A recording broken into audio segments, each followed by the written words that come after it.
Yeah, I think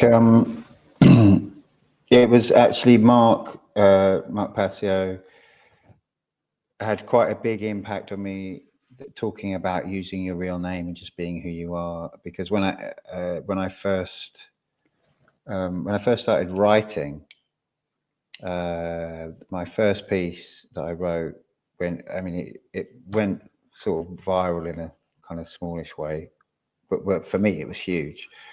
Um, and it was written pseudonymously, and because I had this idea that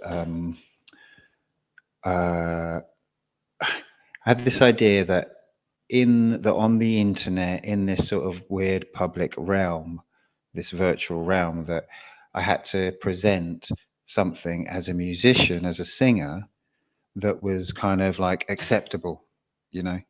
And then if I wanted to write something that was like less acceptable, to like that was somehow going to undermine like this kind of pristine image, then I would just do it under a different name. So I started off my blog under a different name, and it's mad, really, looking back. And that was only like 3 years ago, 4 years ago. I mean, it was during like quite an interesting time in history when things felt very,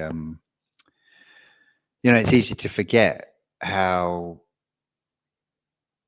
draconian, things felt at that time, in a lot of ways, and how scary. I mean, it was scary. I felt scared, and of course, there's still fear around voicing opinions or whatever. But yeah, it was really interesting. Like Mark forced that. Listening to Mark kind of forced that on me to think like, well, why? Like, what am I scared of, and what's important? And so it's been really like liberating for me to go, no, it's me. This is what I'm saying. It's now like come through my songs as well. I'm just going like, whatever, I'm just going to say what I think, and that's that.